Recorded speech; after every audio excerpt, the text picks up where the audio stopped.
you'll see there's a picture on it, and there's this guy in this Arab regalia, and he's saying, I couldn't have done it without the RAS system, right? So who is he, and why is he saying that? Because RAS. Well, his name is under his picture. So it's T.E. Lawrence. So who is T.E. Lawrence? Who said that? Arabia. Lawrence of Arabia. So who is, oh, what happened? Is that you? It's mine. I only have the PDF, but does that work for you? Yeah, but it's all on.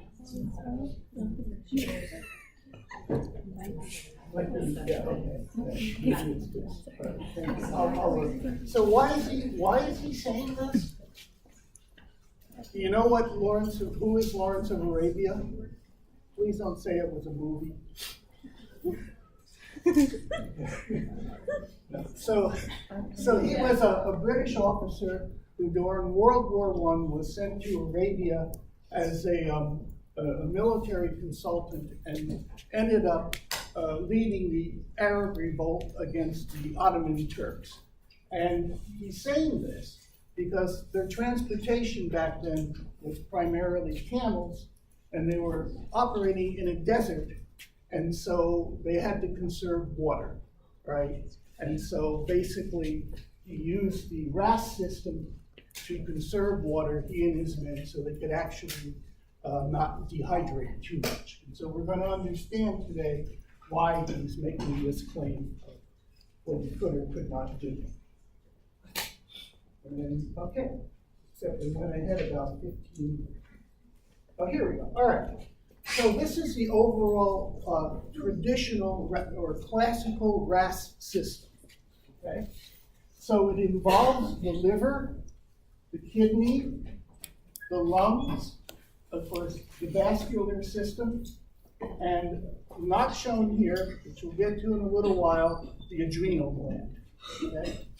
So basically, the kidney senses blood pressure, and it senses this through the amount of sodium in blood and also renal perfusion, which is simply the amount of liquid flowing through the kidney. So what is the rate and amount of blood flowing through the kidney? So if that decreases, that is sensed, that's called renal perfusion, it is sensed by the kidney. And the same thing is if a decrease in sodium, that's sensed by the kidney. Now the kidney contains preformed renin granules. Renin is an enzyme. So upon a drop in blood pressure or sodium, the kidney releases renin into the bloodstream. At the same time, the liver releases angiotensinogen. Now, they're in circulation, and renin acts on angiotensinogen to produce angiotensin 1. So we're going from a great big polypeptide to a little polypeptide. Now the lungs at the same time secrete an enzyme called angiotensin converting enzyme, or ACE. An angiotensin converting enzyme converts angiotensin 1 into angiotensin 2. So the actor in all of this is angiotensin 2. Angiotensinogen and angiotensin 1 are not active. So far what we have done is reacted to low blood pressure, low sodium, by producing a angiotensin 2, which is now going to set into action an increase in blood pressure. So angiotensin 2 causes vasoconstriction, all right? So by narrowing the arteries and veins, you're going to increase blood pressure. It also affords a more permanent solution by a number of other stimulations. So it stimulates the adrenal cortex to secrete a steroid hormone known as aldosterone. And aldosterone is a mineralocorticoid. And it's called a mineralocorticoid because it adjusts the mineral balance of blood. And that is the potassium to sodium ratio. Angiotensin II also stimulates the pituitary gland to secrete anti-diuretic hormone, also known as vasopressin. So the title vasopressin tells you one of the things it does. It causes vasoconstriction. So you have two hormones now causing vasoconstriction. Angiotensin II and vasopressin, or anti-diuretic hormone. This is a summary of what these hormones are doing other than vasoconstriction. So anti-diuretic hormone, as the name implies, causes an increase in water retention. In addition to vasoconstriction, that's why it's also called vasopressin. Angiotensin II causes vasoconstriction, but it also causes sodium retention, water retention, and potassium excretion.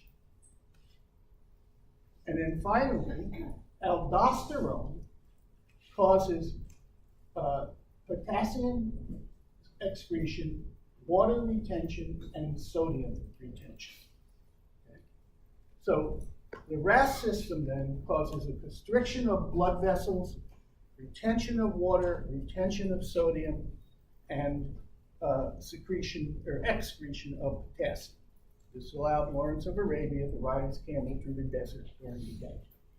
Now, the system is shut off by calcium and protein kinase C, okay, stimulated by angiotensin II. So angiotensin II mounts a feedback mechanism to shut down the system. So it's produced, it has actions, and then one of its actions is stop the production of, or the secretion of renin. So this feedback mechanism is stopping the secretion of renin. And by doing that, you're stopping the biosynthesis, ultimately, of angiotensin II. Okay? So in the meantime, you have angiotensin II in the bloodstream, you have vasopressin, you have aldosterone. So they're doing their job, but you're also stopping the secretion of additional angiotensin II. Right? Now, if you know anyone with high blood pressure, the way it's treated is either one of two ways or with a combination. So one way to treat high blood pressure is with a diuretic. Okay? So it lowers water volume in the body. Okay? So you simply urinate more, decrease your water volume, and that is going to help with high blood pressure. The other way is with an ACE inhibitor. Okay? So you can see here that ACE is the step that does the final activation to make angiotensin II, which sets everything else off in a normal system. And many times a patient is given both a pill that is a combination of an ACE inhibitor and a diuretic. Okay? Now this, as I said, I call it a classical system, and we're going to see why I made that point. Okay, so release of renin. Let's see. All right, let's start with the triggers, and that's norepinephrine, epinephrine, PGE and PGI, vasodilation, a decrease in sodium, a decrease in blood pressure. So inflammatory agents or sympathetic nervous agents, or as I said, blood pressure itself and sodium. So what happens? There's a stimulation to synthesize cyclic AMP. Okay? And that is the premier agent that sets renin release into motion.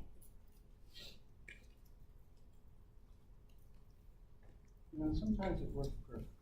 Okay, cyclic AMP through protein kinase A goes and causes the release of renin. It's in preformed granules in the kidney. So exocytosis, the renin is secreted into the bloodstream. Now, again, angiotensin II will then have a feedback mechanism, and that is involving angiotensin II, here we go,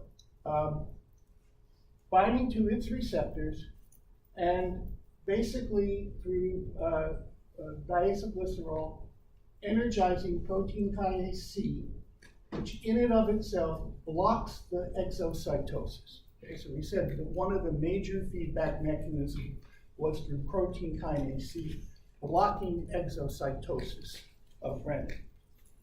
Angiotensin II will also stimulate calcium release from calcium granules, and calcium in itself will also block exocytosis. Now, the calcium release stimulated by angiotensin II will also stimulate extracellular calcium influx into the cell, and that extracellular calcium influx will complement the calcium from granules to shut off renin exocytosis, but it also shuts off the synthesis of cyclic AMP. Okay. So the three modifiers inside the cell are calcium or protein kinase C, which are inhibitory, and cyclic AMP, which is stimulating. Okay, so calcium works by inhibiting the synthesis of cyclic AMP and the exocytosis. Now, there's another controller that comes from the heart and the atrium. And that's why it's called atrial natriuretic peptide. Okay? And this controller reduces blood pressure also by inhibiting renin exocytosis. So the reason for atrial natriuretic peptide coming from the heart is so the heart is sensing blood pressure, and it's helping to control blood pressure, particularly high blood pressure. So if the heart feels this feedback through the arteries, it's going to release ANP to produce, to cut out the exocytosis of renin. And the release of renin is the rate limiting step in this whole process. Okay? All right. Let's see.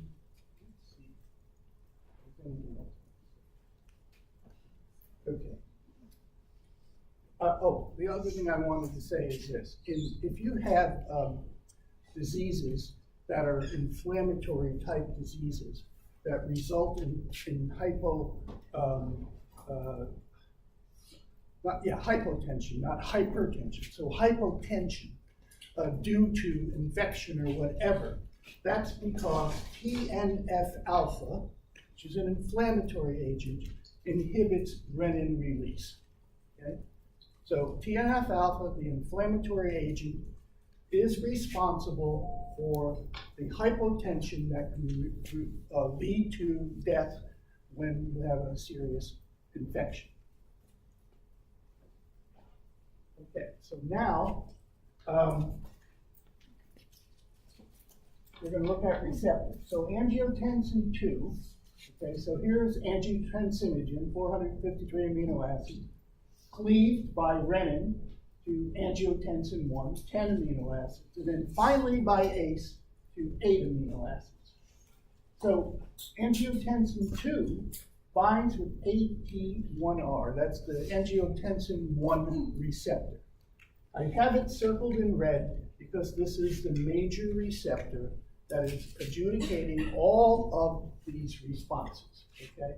And this receptor, AT1R, will raise blood pressure, reestablish sodium balance, but it's also a pro-inflammatory agent.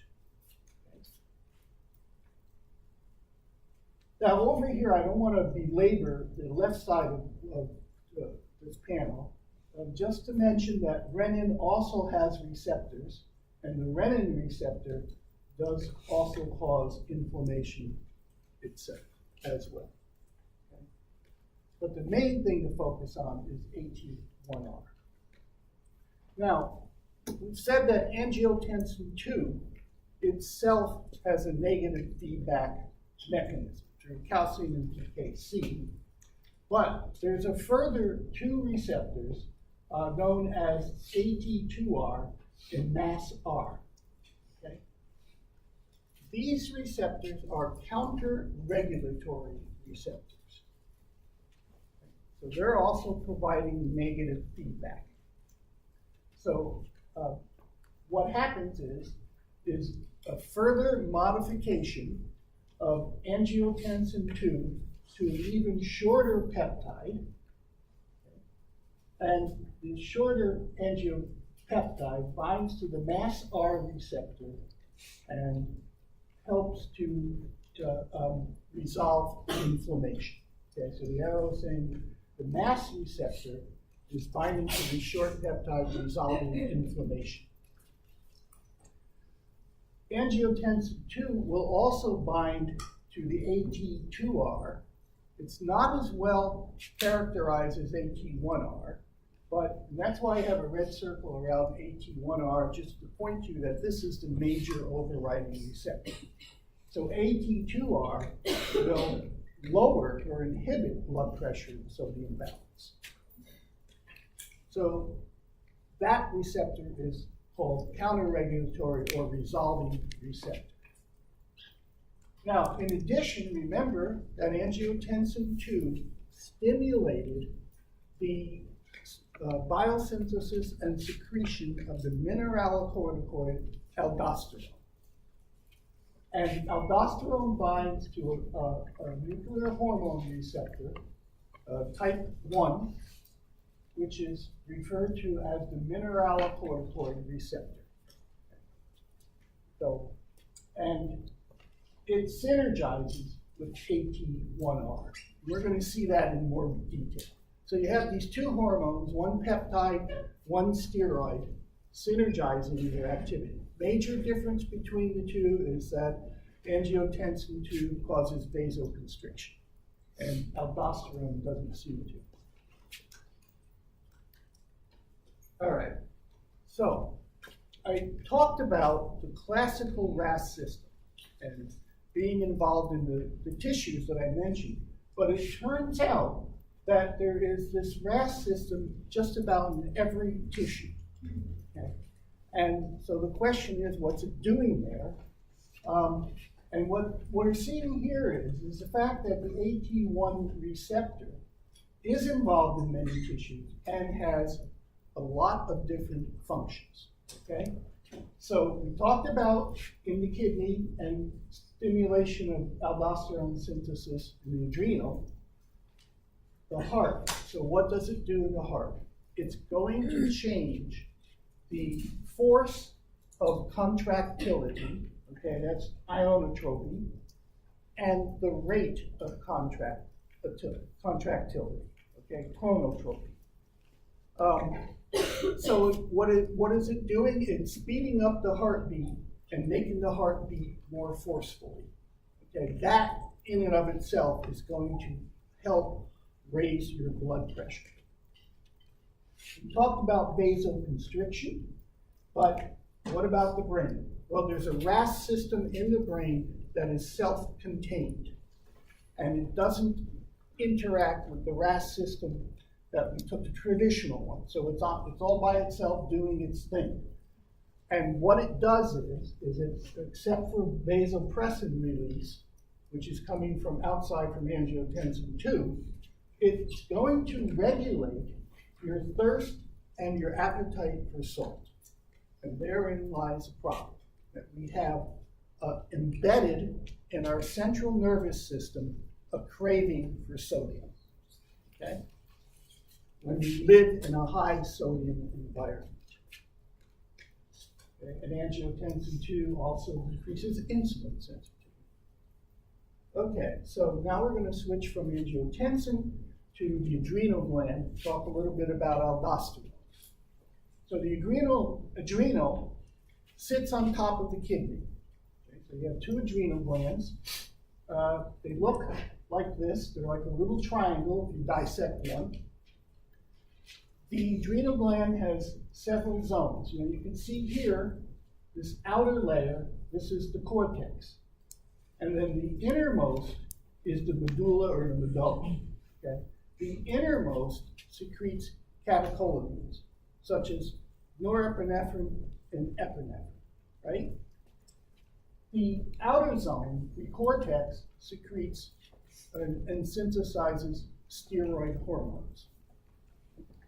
Now, if you look at a cross-section, you see the medulla down here, which is going to secrete the catecholamines.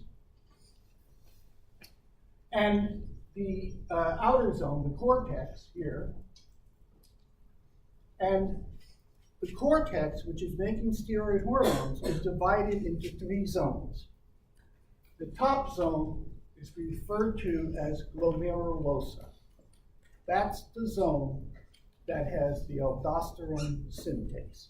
Okay? So the cortex is zoned to make specific steroid hormones, and the outer zone of the cortex, the glomerulosa, has aldosterone synthase. So how do you regulate aldosterone synthesis?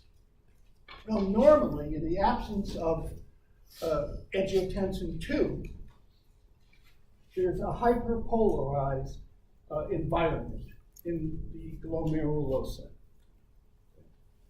And that prevents the synthesis of aldosterone.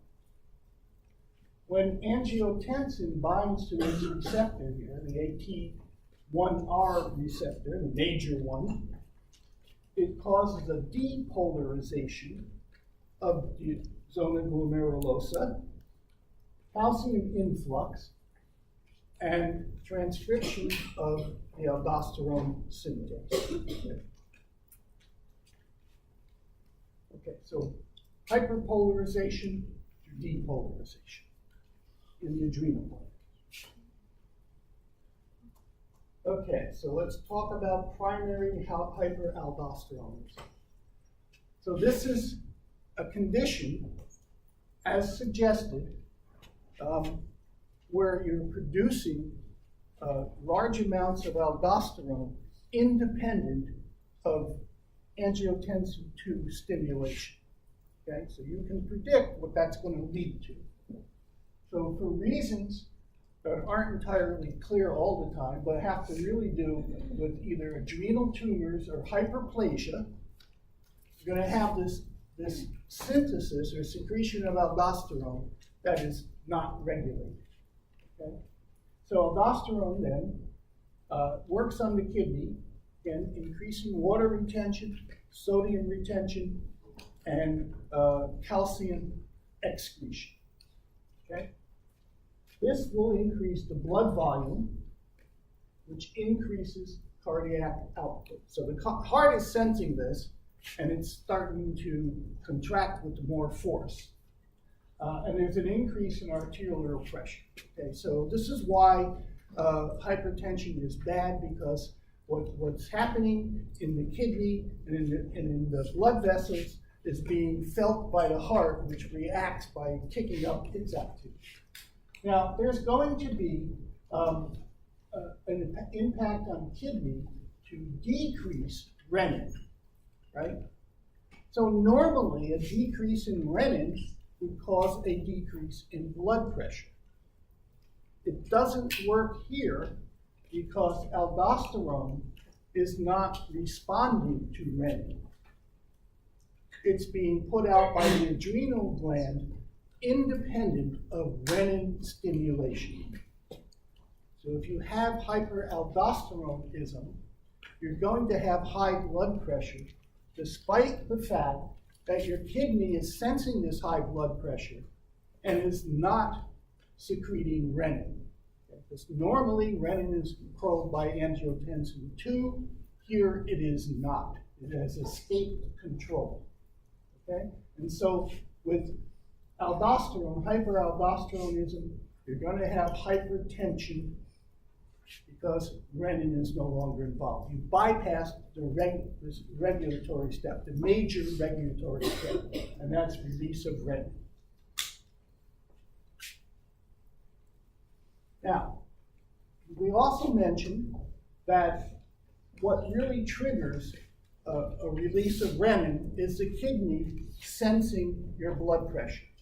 So if you have stenosis, okay, and that is a restriction of the arteries, the kidney senses that as low blood pressure, regardless of what your blood pressure is. You're not getting the perfusion through the kidney that you would normally.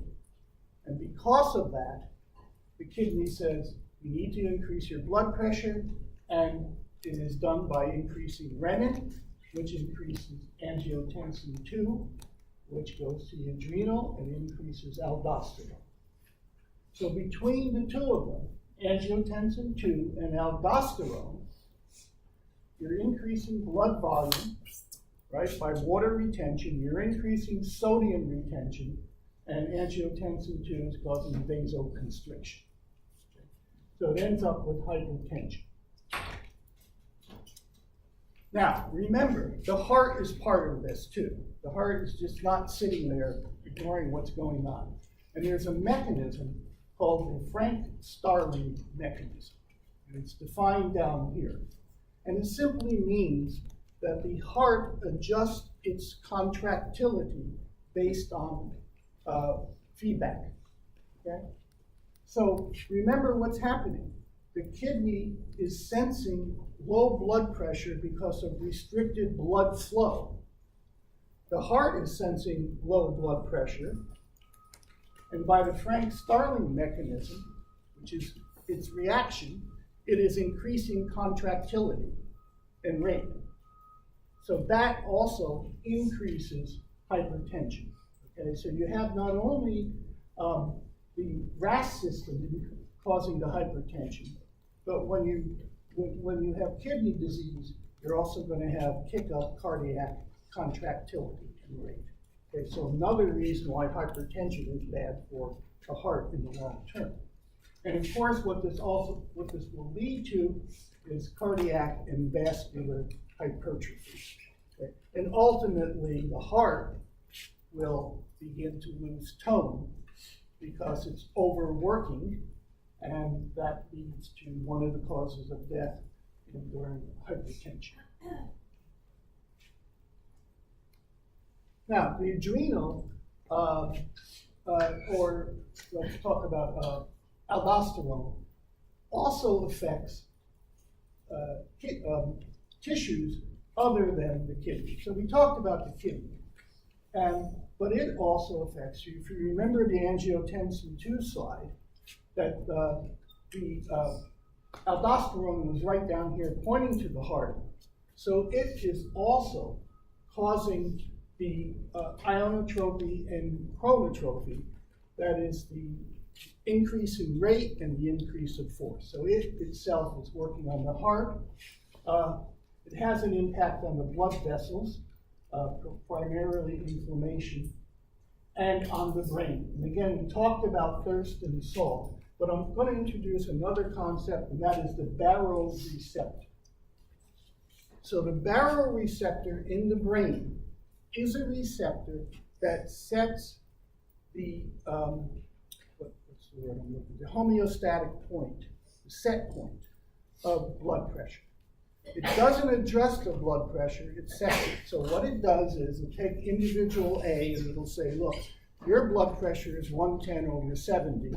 And individual B, your blood pressure is going to be 160/80. Okay? That's the baroreceptor. But if you have a stimulation of the RAS system, aldosterone will decrease the sensitivity of the baroreceptor. So the baroreceptor is there to keep you on in your brain, to keep you on a steady blood pressure. But that is desensitized by aldosterone. So you can imagine if you're desensitizing the homeostatic set point, that's also going to contribute to hypertension. All right, so now we get into a problem, and the problem is this: the synthesis of aldosterone involves moving cholesterol from the endoplasmic reticulum to the inner mitochondrial membrane. So this is a metabolic control because the aldosterone synthase is in the inner mitochondrial membrane. There isn't any cholesterol there. Right? And so how you initiate steroid hormone biosynthesis is moving that cholesterol and providing the substrate. When you do that, you don't only set off aldosterone biosynthesis, you set off an entire repertoire of steroid hormones, including glucocorticoids. So you're manufacturing at the same time glucocorticoids plus the mineralocorticoid. You can see they're coming down the same path. This enzyme here is the aldosterone synthase. And it's 11-beta-hydroxy, 18-hydroxy, two activities, okay? One enzyme. So the first thing it makes is corticosterone, and the second thing it makes is aldosterone. Now, humans have a 17-alpha hydroxylase. So we also make cortisol. Okay? Now let's go over here. This is aldosterone, this is cortisol. The circles show the major difference, okay? And that is, on the 18 carbon, aldosterone is oxidized and cortisol is not. Very close in structure. This is the 17 group, okay? So aldosterone doesn't have one of those, but that's the major, not the major determining factor. It is the ribonization at this 18 carbon.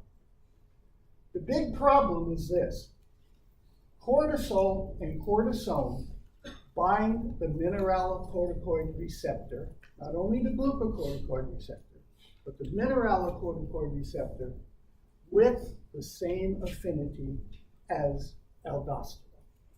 Okay? So now if you think about the kidney, when you turn on steroid hormone biosynthesis with aldosterone, you're also turning on cortisol and corticosterone, which also bind the receptor. That is not a good situation, because you make a lot more cortisol and corticosterone. So the kidneys have a way of dealing with this, and the way they deal with it is with an enzyme known as 11-beta-hydroxysteroid dehydrogenase type 2. And dehydrogenase regulates or oxidizes that 11-beta into a ketone. That ketone is cortisol in this case, and it is inactive with the mineralocorticoid receptor. Okay? So as long as you have the 11-beta-hydroxysteroid dehydrogenase type 2 active in your kidney, you will be controlling blood pressure through the mineralocorticoid aldosterone and not through the glucocorticoid. Okay? Now, and then because it's expensive to make steroids, the cortisone is released from the kidney, it goes back to the liver where it's reactivated. Okay? So think of this as a pump where you have constant influx of water, and the 11-beta-HSU keeps pumping it out, and that's what keeps the cortisol down. If you inhibit this enzyme, you're going to get high blood pressure. And that's what you can see in the next slide, and that is licorice. So licorice has this compound in it called glycyrrhizidic acid, or glycyrretinic acid. It's the A glycone, so if you knock off this glucuronide, you get the steroid here. And this is real licorice. This isn't that red stuff. Okay, it shouldn't be called licorice, because licorice is containing this compound from the roots of this plant that originated in China. Now I'm pointing this out because the glyceretinic acid inhibits 11-beta-HSD2. Okay. So by doing that, you increase cortisol that binds to the mineralocorticoid receptor. And so licorice can give you high blood pressure. And it's thought that if you eat about 2 ounces a day for 2 weeks, you may end up with cardiac irregularities. Okay? So 2 ounces a day for 2 weeks. So it's not that you should never eat licorice, but you should not overconsume licorice because it can cause high blood pressure. And in fact, in Holland, it does, because apparently the Dutch eat a lot of licorice, and it's related to high blood pressure in Holland. Now, the other thing this compound, glyceric acid, inhibits is 15-hydroxyphosphatemidine dehydrogenase. Okay? So what is that enzyme? What does the 15-hydroxyphosphatemidine dehydrogenase do? We already had that in lecture a while ago. Anybody? The answer is there. Well, it inhibits that enzyme, and that enzyme is what turns over the prostanoids and truncates or inactivates them, right? So if you inactivate the enzyme that's inactivating prostanoids, well, your stomach likes that because PGE stimulates stimulates stomach acid secretion, right? So if you inactivate it, you're going to have less gastric acid secretion. So good. But it also, what also goes down up is PGF, okay, which increases PGF, okay? That's bad because PGF stimulates uterine contraction. And overconsumption or consumption of licorice has led to spontaneous abortion. So pregnant women are often advised not to eat licorice because it can cause premature parturition, which in the first month or 3 months is known as spontaneous abortion. Okay.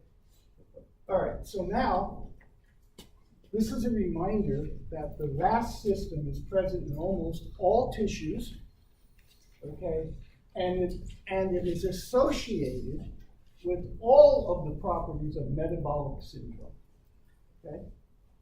And that's what this is showing here, is that tissue RAS activation is self-activating or self-perpetuating and increasing. So you have this turn on of tissue RAS activation, which increases tissue RAS activation. And that's what these double arrows are all pointing to, is that cortisol is going to stimulate RAS activation, and RAS activation will stimulate cortisol. Same thing, and that's going to lead to hypertension, hyperglycemia, and obesity is also associated with this. So this is self-perpetuating negativity here. And the complications, of course, are diabetes and macrovascular problems. Okay?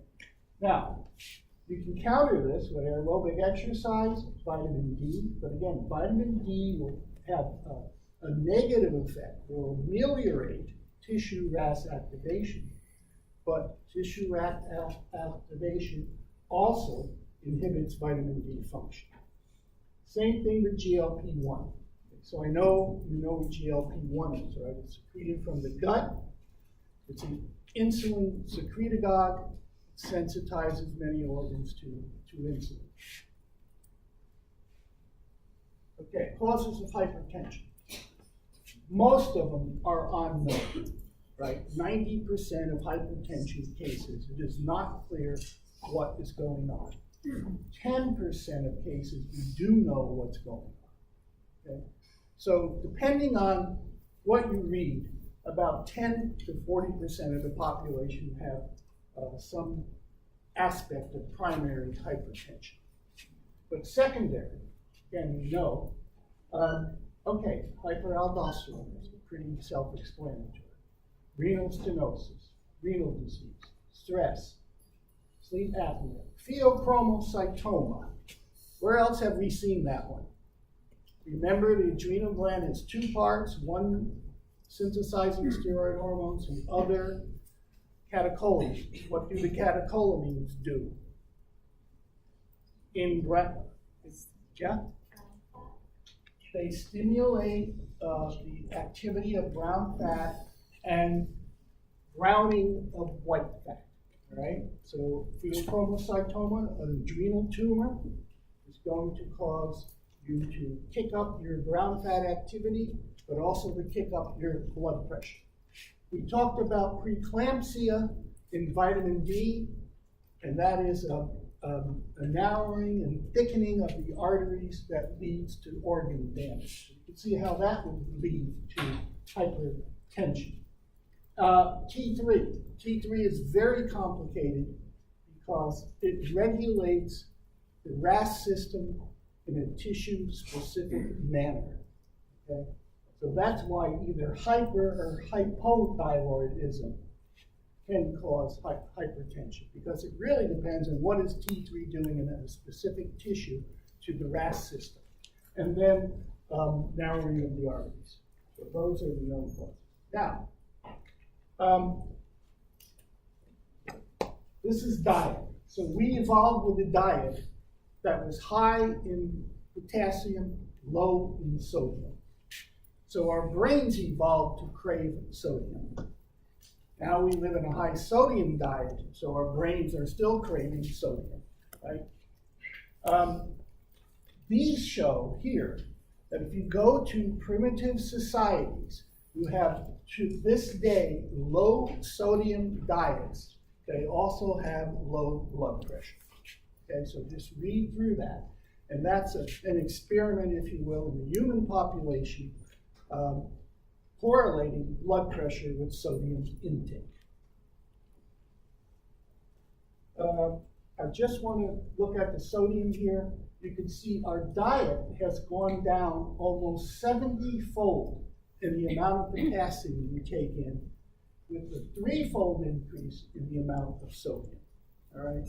So once again, our brains haven't adjusted to this change in our diet, which a lot of people think are the cause of high blood pressure. So, this is some clinical studies, and the predominance of opinion is that the salt we eat is associated with high blood pressure, so that the American Heart Association, federal guidelines, and the Institute of Medicine have made recommendations to limit salt increase. Okay? So this is the prevailing wisdom. Most people feel that these guidelines are very justified. And further evidence here, totality of evidence suggests that people will benefit from reducing sodium intake. And again, the current recommendations to reduce salt intake will have a good effect on us. Now, let me ask you something. Where do you get your salt? What is the major cause or source of salt in our diets? Unfortunately, what I had here on my computer was a big salt shaker popping up. And but that's a trick, because it isn't the salt shaker. So what is it? It isn't the table salt. If you're going home saying, I'm not going to put salt on me because I'm going to reduce, where are you getting your salt? Processed food. Processed food. Processed food and fast food. Those are the major sources of salt. So if you're worried about salt intake, don't worry about the salt shaker. Worry about processed food. Look at canned food and processed food and how much salt there is in there. You know, the manufacturers know that as humans we crave salt, so they give us what we crave, so we'll buy their product. That clock is about 2 minutes fast, so I got one more minute. And I just want to point out here, contrarian views. We can read through this. There are some people who insist that this association with salt in our diet and high blood pressure, they can prove is not reliable. As I said, I wanted to point this out to you. It's in the literature, but nobody really, but it's unsettled, I don't think. Okay, so the only other thing is DASH, okay, and diet. And you read through this because it's just specific about what diets we should use. Okay? All right, so thank you, and we'll see you on Friday.